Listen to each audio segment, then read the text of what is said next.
मेरे मित्र और इस कार्यक्रम के सूत्रधार, इस कार्यक्रम के आयोजक, हमारी बुंदेली बौछार मीडिया के संस्थापक और जो स्वयं एक आइडल के तौर पर हमारे बुंदेलखंड में युवाओं के बीच उभर कर आए हैं, ऐसे हमारे मित्र आदरणीय सचिन चौधरी जी का बहुत बहुत धन्यवाद देता हूं, बहुत बहुत आभार व्यक्त करता हूं। यह आभार इसलिए क्योंकि उन्हीं का यह कार्यक्रम है और उन्होंने ही इस कार्यक्रम में हम सभी को बुलाया है, आप सभी को बुलाया है। इस कार्यक्रम में फोटो जरूर हमारी लगी है, लेकिन अभी भी कई लोगों को यह भ्रम है कि यह कार्यक्रम मैंने आयोजित किया है। अभी एसडीएम सर भी इसी बात को कह रहे थे, तो मैं आप लोगों को बता दूं कि यह कार्यक्रम मैंने आयोजित नहीं किया है। यह कार्यक्रम आयोजित करने का श्रेय, इस कार्यक्रम को आयोजित करने का पुण्य और आप सभी के लिए गाइड करने का काम किया है आदरणीय सचिन चौधरी जी ने। जोरदार तालियां बजाकर उनका स्वागत कीजिए। स्वागत सम्मान के कार्यक्रम तो कई बार हम लोगों ने भी रखे। बच्चे अच्छे मार्क्स लेकर पास हो जाया करते थे, किसी तारीख में हम मेधावी विद्यार्थी सम्मान रखते थे, मोमेंटो देते थे, प्रशस्ति पत्र देते थे, बैग इत्यादि देते थे, और ज्यादा अच्छे नंबर लाकर जिले में आए हैं तो कुछ धनराशि दिया करते थे, प्रदेश में आए हैं तो कई बार मैंने स्कूटी भी बच्चे बच्चियों को दी।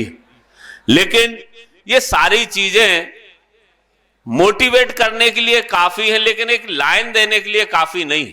जैसा कि आदरणीय मिश्रा जी कह रहे थे, ये सर्टिफिकेट आपको मोटिवेट तो कर रहा है, आप तो स्वयं अपने आप में मोटिवेटेड हो, क्योंकि आपने इतने अच्छा नंबर लेके आ गए, तो हम तो अपने आप में मोटिवेटेड हैं।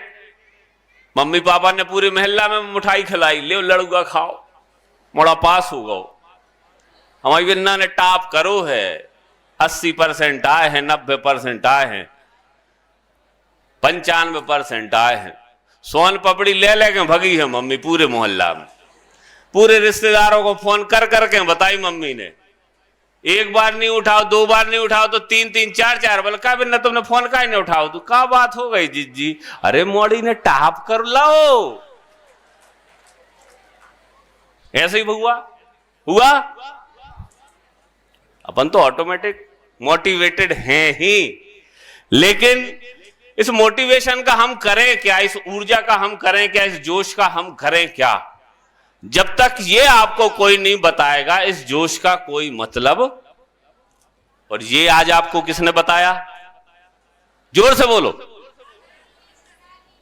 आदरणीय मिश्रा जी ने। तो जोरदार तालियां बताइए आदरणीय मिश्रा जी के लिए।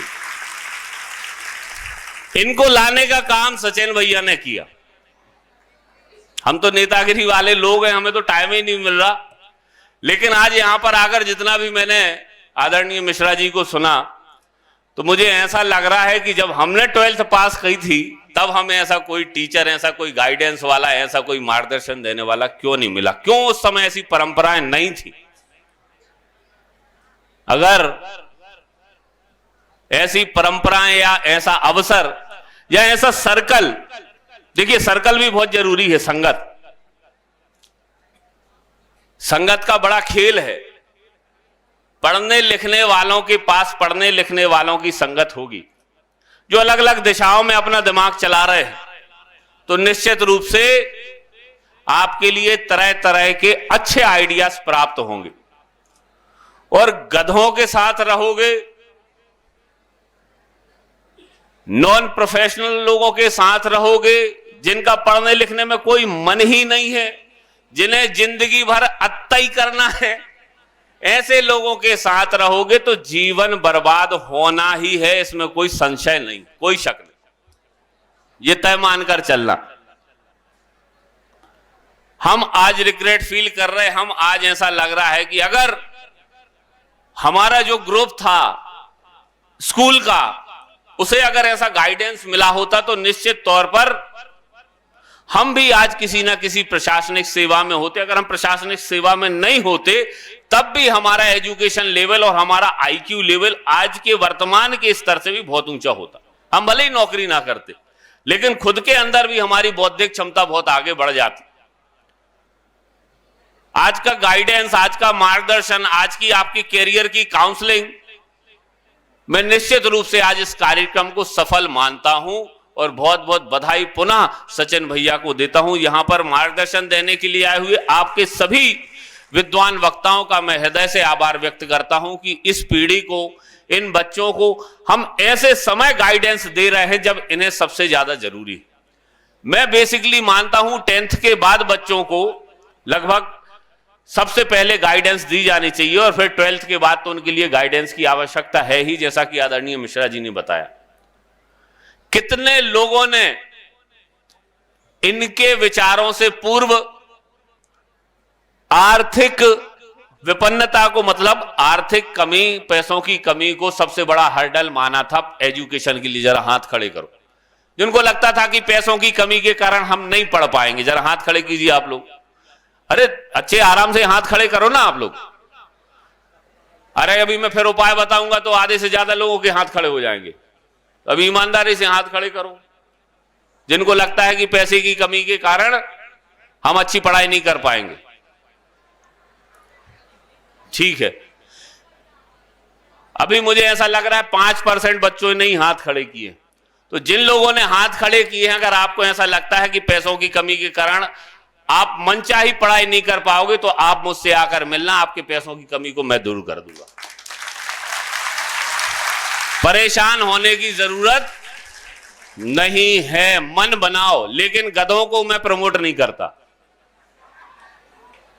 ये ध्यान रखना। मैं कोशिश करके फर्स्ट सेमेस्टर की फीस भर दूंगा, लेकिन अगर फर्स्ट सेमेस्टर में आपके मनचाहे नंबर नहीं आए, आपके मनचाहे नहीं, मेरे मनचाहे नंबर नहीं आए, तो फिर मैं दूसरे सेमेस्टर में आपका कोई सहयोग नहीं करूंगा। मैंने कई बच्चों का अभी भी लगातार सहयोग करता हूं, लेकिन जब मैं उनसे पूछता हूं कि आपने बीए में एडमिशन तो ले लिया, 12th में मैंने पूछा कितने नंबर आए, उन्होंने कहा सर 80%। मैंने कहा बहुत अच्छी बात है, मेरे पास पैसा नहीं है फर्स्ट सेमेस्टर के लिए, तो मैंने कहा मैं फीस भर दूंगा। कुछ लोग एग्जाम फीस भरवाने आते हैं, मैं भर देता हूं। मेरे पास सारे बच्चों का रिकॉर्ड रहता है जिनकी मैं हेल्प करता हूं। जब वो रिटर्न आते हैं तो फिर मैं उनसे पूछना शुरू कर दिया अब हमने कि अब आप ये मुझे बताओ कि जिस चीज में मैंने आपकी हेल्प की थी, पिछली बार का रिजल्ट क्या है। दुख की बात यह है सर कि पिछली बार का जो रिजल्ट है वो बढ़ने की जगह रिवर्स गियर लग गया। ये मेरे लिए तो दुख की बात है ही, लेकिन ये उन बच्चों के लिए भी दुख की बात है जो स्वयं से बेईमानी कर रहे।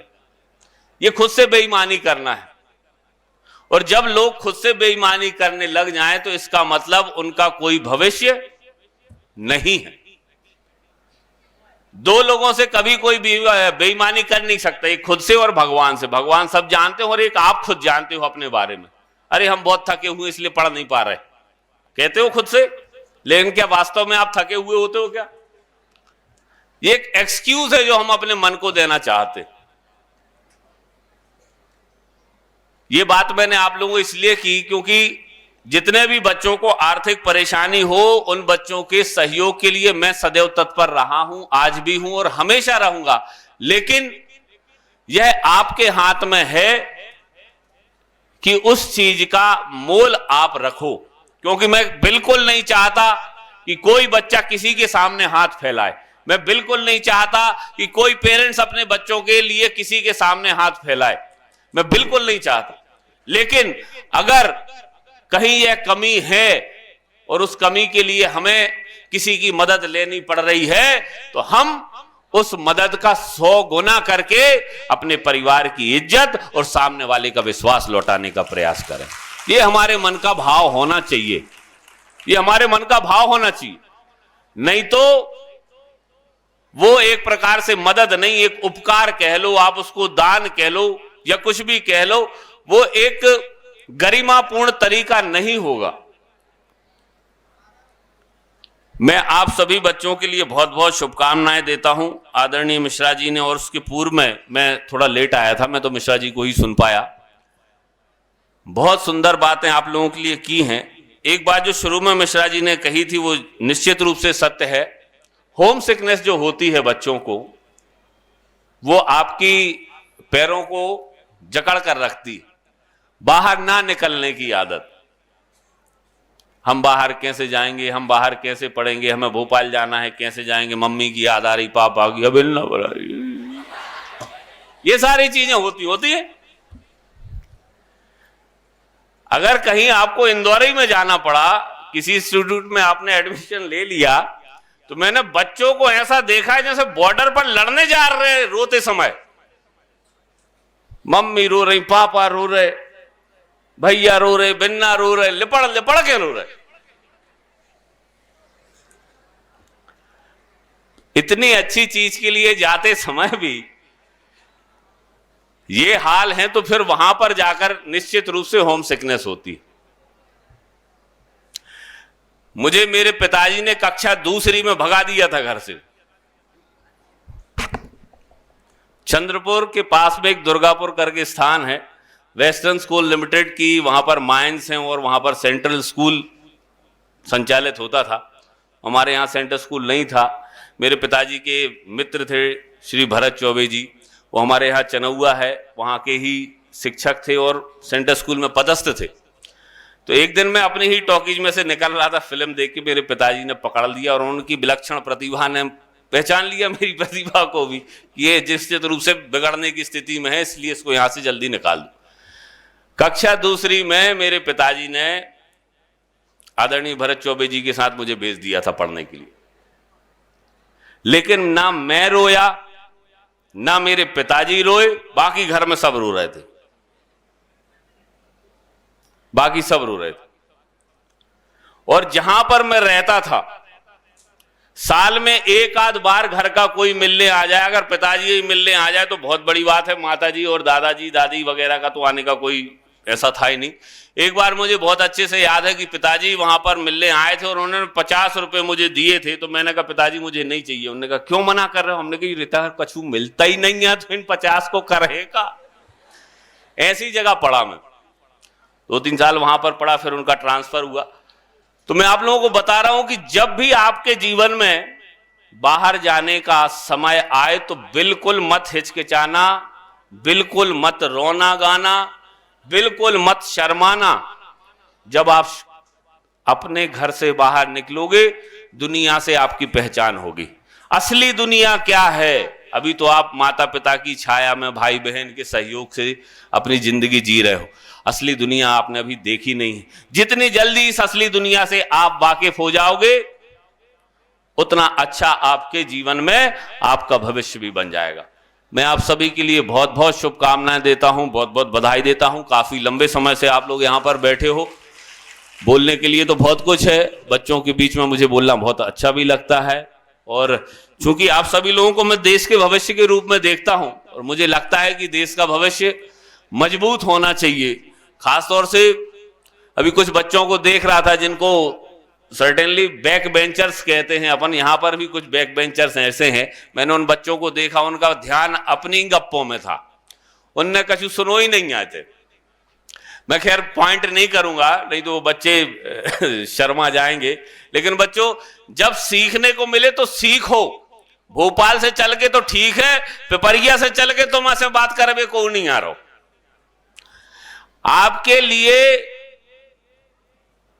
आपकी वैल्यू आपके परिवार के लिए, दुनिया के लिए अभी आपकी कोई वैल्यू नहीं है। ये ध्यान रखना आप लोग, कोई वैल्यू नहीं है, क्योंकि आप अभी किसी स्थान पे खड़े ही नहीं हो, जीरो, शून्य पे हो, आपकी कोई वैल्यू नहीं है। और जीरो वैल्यू के लिए अगर ऐसे बड़े बड़े लोग, आदरणीय मिश्रा जी जैसे, दुबे जी जैसे, और सभी आकाश इंस्टीट्यूट के सभी लोग यहाँ पर बैठे हैं, एसडीएम साहब बैठे हैं, एसडीओपी साहब बैठे हैं, इंदुनाथ सर बैठे हैं, तहसीलदार साहब बैठे हैं, इतने सारे लोग अगर आपको मोटिवेट करने के लिए आए हैं, गाइड करने के लिए आए हैं, सचिन जी ने इतना अच्छा कार्यक्रम आप लोगों के लिए रखा है, तो इस कार्यक्रम का मान सम्मान, गरिमा रखना और वैल्यू रखना भी आपका नैतिक दायित्व बनता है। अभी तो आप वोटर भी नहीं हो क्या? नहीं हो ना? तो हम आपको यहां से प्रशस्ति पत्र देंगे तब आप हमें वोट दोगे, ऐसा भी हमारा मानना नहीं है। लेकिन हम आपको गाइड करना चाह रहे हैं, आपको मार्गदर्शन देना चाह रहे हैं। क्यों? क्योंकि ये हमारी जवाबदारी है। आप जब कुछ बन जाओगे निश्चित रूप से आपके साथ आपके गांव का नाम जुड़ा होगा, आपके शहर का नाम जुड़ा होगा, आपके क्षेत्र का नाम जुड़ा होगा, आपके परिवार का नाम जुड़ा होगा। तो कहीं ना कहीं हमें भी गर्व होगा कि हमारे गड़ाकोटा, रहली, शाहपुर के बच्चे आज देश में इतना नाम रोशन कर रहे। केवल इसलिए यह कार्यक्रम आयोजित हम लोगों ने किया। आप सभी के लिए भविष्य की मैं बहुत बहुत शुभकामनाएं देता हूं, बहुत बहुत बधाई देता हूं, बहुत बहुत सचिन भैया का धन्यवाद देता हूं इस कार्यक्रम के लिए। और थोड़ा मैं बस निवेदन करूंगा कि मुझे दिल्ली जाना है, इस कारण से समय मेरे पास थोड़ा कम होगा। आप सभी का बहुत बहुत आभार, थैंक यू सो मच। और भी अगर यहाँ से जब आपको गाइडेंस मिले तो निश्चित रूप से सुनिएगा।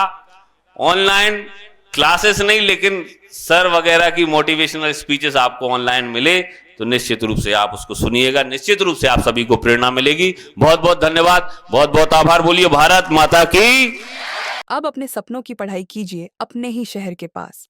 सागर शहर से मात्र 12 मिनट की दूरी पर स्थित है ज्ञानवीर विश्वविद्यालय, जहां आपको मिले सुविधाजनक बस सेवा, आधुनिक कैंपस इंफ्रास्ट्रक्चर, अनुभवी शिक्षकगण और एक उज्जवल करियर की गारंटी। यहाँ उपलब्ध है प्रमुख पाठ्यक्रम जैसे management, pharmacy, agriculture, engineering, law, fine arts, hotel management, संगीत और नृत्य, पत्रकारिता और जनसंचार, परफॉर्मिंग आर्ट्स, जनरल कोर्सेज, शारीरिक शिक्षा, योग, पीएचडी सभी विषयों में।